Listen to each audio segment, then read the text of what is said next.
Alright, so today is day 25 of coding every day until I get employed. And today I actually made some progress on my little desktop website. So I was able to get this going, where this is where the timer is gonna be, and you can see the start. Where is it right here? The start, stop, and reset buttons. For right now, I'm just following a tutorial on how to make like a stopwatch, and then from there I'm gonna like try to see on my own how can I make that stopwatch cap out at a certain amount of time, and how can I make that, like, how can I make it so you can change that amount of time, and then from there, how can I make those buttons look the way that I want them to look. So I guess a big part of this too was today kind of deciding how I wanted to actually go about making each part of the app, because I was a little confused, because in my head I was thinking, oh well, do I want to start with just going through and going and like making like the app static so I have every button where it needs to be.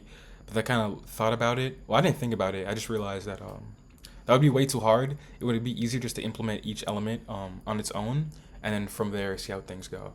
So that's what I'm doing, especially because there's a lot more tutorials for each element on its own rather than me trying to figure everything out at once, if that makes sense.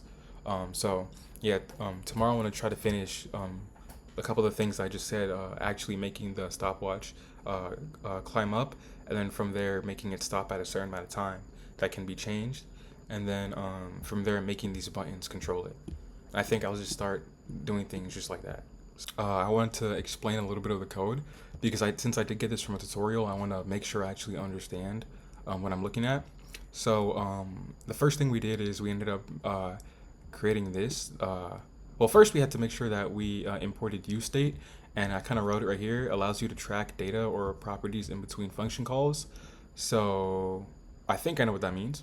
And then from there we made this const, and we said time, set time, and then we said useState 0, so we know that it's gonna start at 0. And we also made another constant, and we said okay, running, and we said set running, and then we made that useState false. So these are two.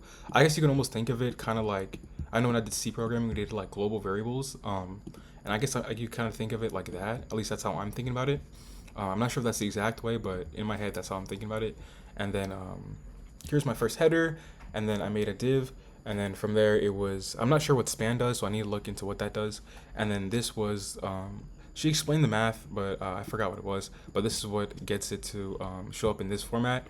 And then from there we have we created our buttons, and then we made it so that way on click it goes back and sets running to true. And so as you can see, running has its original state as false, so when you click this, I'm assuming it's gonna make this true. And then it does the same thing here. I think yeah, I need to make sure I fix one of these, but that's basically what I got from that. So I'm gonna try to see how I can follow this tutorial, and then from there make it my own.